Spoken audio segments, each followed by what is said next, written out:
അവൻ നമ്മുടെ പിതാക്കന്മാരെയൊക്കെ കർത്താവ് ഒരു കാലത്ത് ഉപയോഗിച്ചു.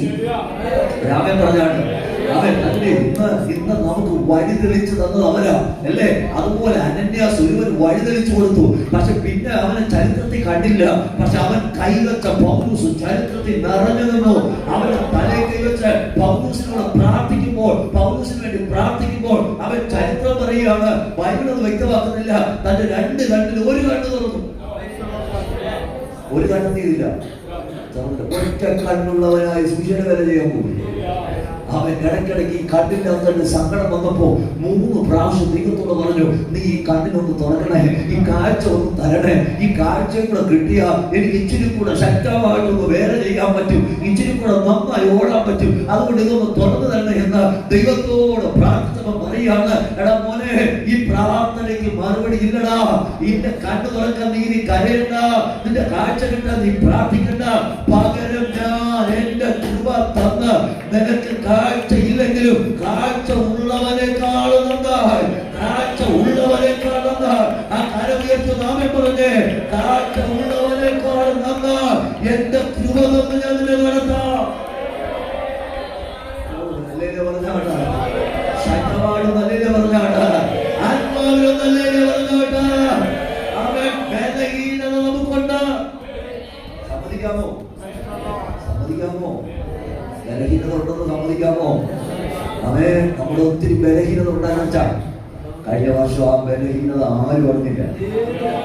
കൃപ കൊണ്ട് കർത്താവ് മറച്ചു. രാമൻ പറയാവോ? കൃപ കൊണ്ട് കർത്താവ് മറച്ചു. ഞാൻ ചോദിച്ചോട്ടെ, പൗലോസിനെ ദൈവം വിളിച്ചത്, പൗലോസ് വ്യക്തമായിട്ട് പറയുന്നു, എന്നെ വിളിച്ചത് അവന്റെ കൃപയാണ്. രാമൻ പറഞ്ഞാണ്ട് ഗലാത്യ ലേഖനം 1:15 വായിച്ചേ. ഗലാത്യ ലേഖനം 1:15 വായിച്ചേ. എന്റെ ജനനം മുതൽ എന്നെ വേർതിരിച്ച് എന്നെ തന്റെ കൃപയാൽ വിളിച്ചിരിക്കുന്ന വചനത്തിൽ ഒരിക്കലൂടെ ആ വചനം എല്ലാവരും കേൾക്കാന്ന് വായിച്ചേ. എങ്കിലും എന്റെ ജനനം മുതൽ 1:15 പോലെ ഗലാത്യ ലേഖനം 1:15 ബാക്കി. അവൻ എങ്കിലും എന്റെ ജനനം മുതൽ എല്ലാവരും പറഞ്ഞേ, എന്നെ വേർതിരിച്ച് തന്റെ കൃപയാൽ വിളിച്ചിരിക്കുന്ന ദൈവം. എല്ലാവരും പറയാമോ? അവൻ ദമസ്കോസിന്റെ പടിവാതിക്കൽ എത്തുന്നത് വരെ ക്രിസ്തു എന്ന പേര് കേട്ടാൽ ദേഷ്യം വരുന്ന, ക്രിസ്തുവിന്റെ ആൾക്കാരെ ഉപദ്രവിക്കാൻ നിന്ന ഒരുവനെ കുറിച്ച് കർത്താവ് പറഞ്ഞിരിക്കുന്ന വെളിപ്പാട്. നീ ക്രിസ്തുവിനെ കണ്ടത് ദമസ്കോസിന്റെ വഴിവാതിക്കൽ വെച്ച, പക്ഷെ നിന്നെ കർത്താവ് വിളിച്ചത് അവൻ നിന്റെ അമ്മയുടെ ഉദരത്തിനകത്ത് നീ ജനിച്ച ആ സമയം മുതൽ.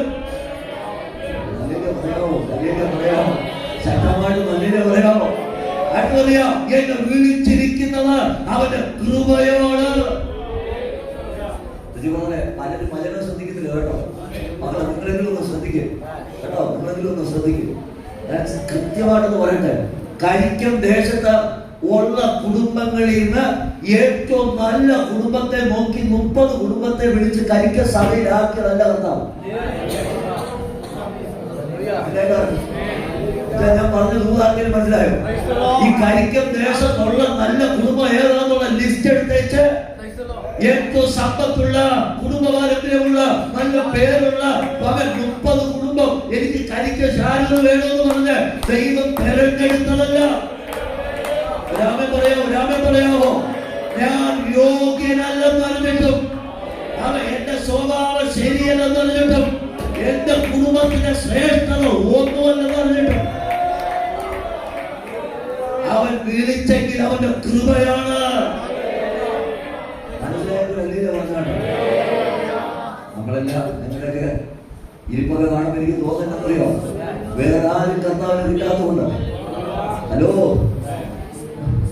ഞാൻ കഴിഞ്ഞ ദിവസം പ്രസംഗിച്ചു എന്റെ മനസ്സിൽ തോന്നിയൊരു കാര്യം പറഞ്ഞാ, എന്നെ എന്തിനാണ് കർത്താവ് വിളിച്ചത് ഞാൻ ചോദിച്ചിട്ടുണ്ട്. മദനി അറിയാവോ? മദനി പുള്ളിയുടെ പ്രസംഗം കേട്ടിട്ടുണ്ടായിരിക്കും. പുള്ളിക്ക് ബൈബിൾ എടുത്തു കൊടുത്ത് പുള്ളിയെ പ്രസംഗിക്കാനാക്കി. പുള്ളിയുടെ തല കിട്ടിയതല്ല, അത്രയ്ക്ക് മൂർച്ചയുള്ള വാക്കുകൾ കൊണ്ട് സംസാരിക്കാൻ കഴിവുള്ള തന്റെ മതത്തെ മറ്റൊരുത്തരുടെ മനസ്സിൽ വെക്കാൻ ശക്തിയുള്ള ഒരു മനുഷ്യൻ, പ്രസംഗിക്കാൻ പറ്റുന്ന കഴിവുള്ള, അതിന് യോഗ്യത ഉള്ള പല പുള്ളികളെ ലിസ്റ്റ് ചെയ്ത് കർത്താവ് വെട്ടിക്കളഞ്ഞു. നേരെ നിന്ന് സംസാരിക്കാൻ പറ്റാത്ത, മുട്ടുകാൽ വരയ്ക്കുന്ന, വാക്ചാതുര്യമില്ലാത്ത, കഴിവില്ലാത്ത നമ്മെ വിളിച്ചേക്ക് കൃപയെന്നല്ലാതെ അഹങ്കരിക്കാൻ എന്താ ഉള്ളത്?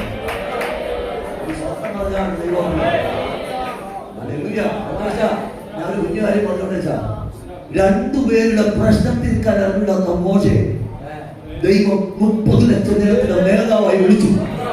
കഴിവ് നോക്കിയിട്ടാന്ന് വെച്ചാ വിളിച്ചേ. മനസ്സിലാക്കുന്നുണ്ടോ? മോളെ, രണ്ടുപേരും തമ്മി തല്ലി അടിയുണ്ടാക്കിയപ്പോൾ ഒരുത്തനെ കൊന്നു മണലേറ്റാത്ത, പ്രശ്നം പരിഹരിക്കാൻ കഴിയാത്ത, ഒരു ഇടയന്റെ സ്വഭാവമില്ലാത്ത ഒരുവനെ രണ്ടുപേരുടെ പ്രശ്നം തീർക്കാൻ അറിഞ്ഞിടാത്ത മോശെ ദൈവം വിളിച്ചു പറയാ, അവൻ 30 ലക്ഷം ജനത്തിന്റെ നേതാവായി ഞാൻ നിന്നെ തെരഞ്ഞെടുത്തിരിക്കുക. എന്താ മോശ നിന്റെ കഴിവ്?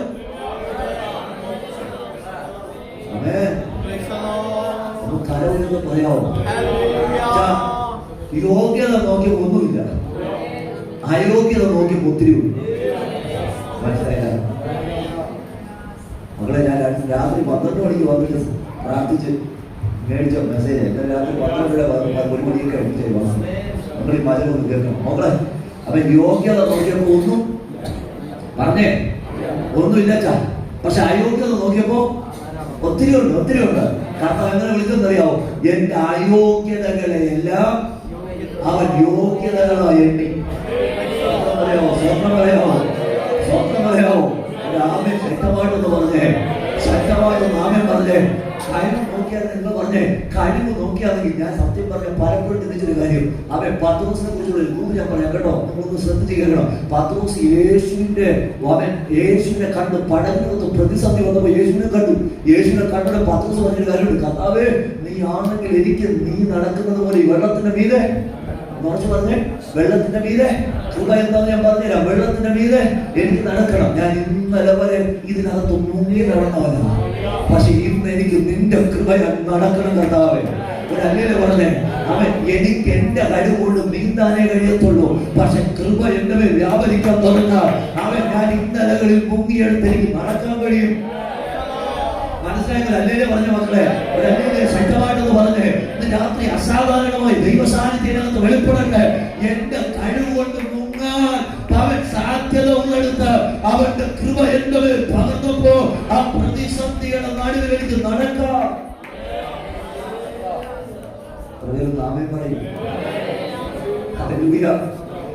പത്രോസ് നല്ലൊരു മീൻപിടുത്തക്കാരനാ, ഒത്തിരി പ്രാവശ്യം വെള്ളത്തിൽ മുങ്ങിയിട്ടുള്ളവനാ. ഈ വെള്ളത്തിൽ മുങ്ങി ചാടാൻ, നിലവെള്ളം ചവിട്ടി നിൽക്കാനൊക്കെ കഴിവുള്ളവനാ.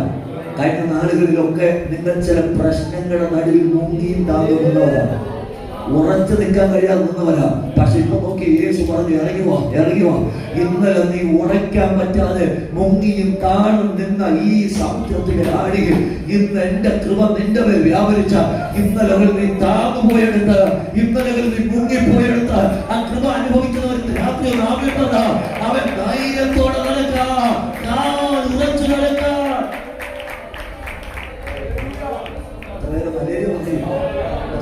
ഇച്ചിരി ദൂരം നടന്നപ്പോ പത്രോസ് എന്ത് ചെയ്തു? താഴാൻ തുടങ്ങി. ഞാൻ ചോദിച്ചോട്ടെ, നല്ല നീന്തൽ അറിയാവുന്ന ഒരാള്, നടക്കല്ലേ, നല്ല നീന്തൽ അറിയാവുന്ന ഒരാള് വെള്ളത്തിൽ മുങ്ങി എന്ത് ചെയ്യും? വേണം എന്ത് ചെയ്യും മോളെ? നീന്തൽ അറിയാവുന്ന ഒരാൾ വെള്ളത്തിൽ എന്ത് ചെയ്യും?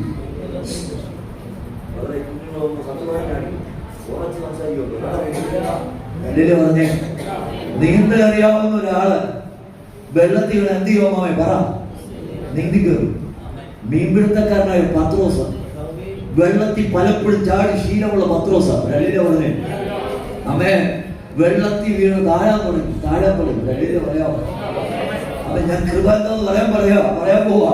വെള്ളത്തിൽ താഴാൻ തുടങ്ങിയപ്പോ അവൻ സ്വന്തം കഴിവ് കൊണ്ട് പത്രോസ് നീന്തിയില്ല. ഒരാളെ പറയാമോ?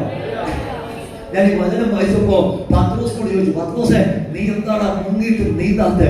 അവൻ പത്രോസിലൂടെ പരിശുദ്ധാത്മാവിനോട് പറഞ്ഞിരുന്നു, ഇന്നലകളിൽ എനിക്ക് കാലുറച്ച് നിൽക്കാൻ പറ്റാത്തടുത്ത് എന്നെ നടത്തി ഇതുവരെ കൊണ്ടുവന്നത് കർത്താവെങ്കിൽ ഇനി എന്റെ സ്വയം കഴിവ് കൊണ്ട് എനിക്ക് നീന്തിക്കാറുണ്ട്. അവന്റെ കൃപയാൽ നടന്നാൽ മതി, അവന്റെ കൃപയാൽ നടന്നാൽ മതി. ആ കരം ഉയർത്തി നാമേ പറ.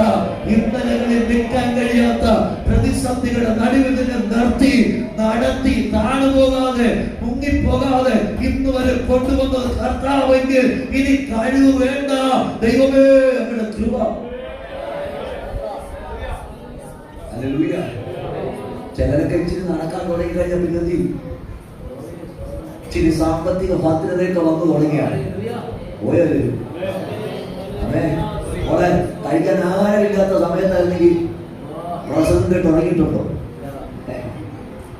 ഇന്ന് ഇച്ചിരി നേരത്തെ ഡിന്നർ കഴിച്ചിട്ട് വന്നോണ്ട് ഇപ്പൊ ക്ഷീണം. പണ്ട് കഴിക്കാനില്ലാത്തത് കൊണ്ട് വിശപ്പിന്റെ ആധിക്യം കൂടി കൊണ്ടുവച്ചാൽ കണ്ണടയ്ക്കാൻ പറ്റത്തില്ല. ഇപ്പൊ തിന്നത് കൊണ്ട് കണ്ണ് തുറക്കാൻ പറ്റുന്നില്ല. ഒരു സ്വപ്നം പറഞ്ഞേ, പത്രോസ് പറഞ്ഞ കാര്യം ഇന്നലെ വരെ ഞാൻ മുങ്ങി താഴത്തെ നടത്തി ഇതുവരെ കൊണ്ടുവന്നത് കർത്താവെങ്കിൽ ഇനി എന്റെ കഴിവ് കൊണ്ട് എനിക്ക് നീന്തിക്കറണ്ട. യേശുവേ നീ എന്നെ രക്ഷിക്കണേ എന്ന് വിളിച്ചു. കർത്താവേ എന്നെ രക്ഷിക്കണേ എന്ന് നിലവിളിച്ച് കർത്താവ് അവന്റെ കരം പിടിച്ച് കയറ്റി. ആമേൻ പറയാമോ? ഞാൻ ഒരിക്കൽ കൂടെ ചോദ്യം ചോദിച്ചോട്ടെ, കരിക്കം പട്ടണത്തിനകത്ത് യോഗ്യത നോക്കിയായിരുന്നെങ്കിൽ ഇന്ന് ഈ രാത്രി ഷാരൻ സഭയ്ക്കുന്നത് എത്ര പേര് കയറും? കരം ഉയർത്തിയൊന്ന് പറ. ഇന്ന് ഇതിനകത്തിരുന്ന അപ്പ പിതാവ് എന്ന് വിളിക്കത്തക്കവണ്ണം പുത്രത്വത്തിലെ ആത്മാവിന്റെ അകത്ത് കർത്താവ് തന്നെങ്കിൽ അപ്പാ അങ്ങയുടെ കഴിവല്ല, അവൻ ഞങ്ങളുടെ കഴിവല്ല, ദൈവമേ അങ്ങയുടെ കൃപയാണ്. ഒരൊറ്റ ചിന്തയും കൂടെ പറഞ്ഞ് പ്രാർത്ഥിക്കാം. ഏതൊരു ജോലിക്ക് യോഗ്യത ഉണ്ടല്ലേ? ആണോ അല്ലയോ? ഞാൻ മേലൂര് കഴിഞ്ഞ ദിവസം ശുശ്രൂഷിക്കാൻ പോയപ്പോ അവിടുത്തെ ഒരു ദൈവദാസൻ എന്നോട് പറഞ്ഞു, പക്ഷെ ഞങ്ങൾക്ക് ഒരു പാസ്റ്റർ വേണം. എന്നോട് പറഞ്ഞു 40,000 രൂപ ശമ്പളം ഒക്കെ കൊടുക്കാം, ഇവിടെ കാര്യമില്ലെന്ന് നോക്കാം. ഒരു പാസ്റ്റർ വേണം, കുടുംബസ്ഥനായ ഒരു പാസ്റ്റർ വേണം. എന്നിട്ട് പുള്ളി കുറച്ച് കാര്യങ്ങൾ പറഞ്ഞു. സാമ്പത്തിക വേണം, കൂടുതൽ വേണമെങ്കിൽ എന്ത് ചെയ്യാം, കൊടുക്കാം. പക്ഷെ യോഗ്യനായിരിക്കണം. അല്ലെ, യോഗ്യനായിരിക്കണം. ഒരു പണിക്ക് നമ്മൾ ഒരാളെ വിളിക്കുമ്പോൾ എന്ത് നോക്കിയാ വിളിക്കുന്നത്? പറയാച്ച യോഗ്യത നോക്കിയോ? ബൈബിളിൽ ഞാൻ ഇന്ന് വരെ കണ്ടത് വെച്ച് യോഗ്യത നോക്കാതെ ഒരു പണി കൊടുത്തിട്ടുണ്ടെങ്കിൽ, യോഗ്യത നോക്കാതെ വിളിച്ചിട്ടുണ്ടെങ്കിൽ എന്റെ കർത്താവ് മാത്രം. സ്തോത്രം പറഞ്ഞ ശക്തമാണ്. ഹല്ലേലൂയ. എന്താ ഹല്ലേലൂയ പറയാത്ത? ഞാൻ ചോദിച്ചോട്ടെ, സകലത്തിന്റെ ഉടമസ്ഥനായ കർത്താവ് ഈ ഭൂമിയിൽ മനുഷ്യരായി ജനിച്ചോ?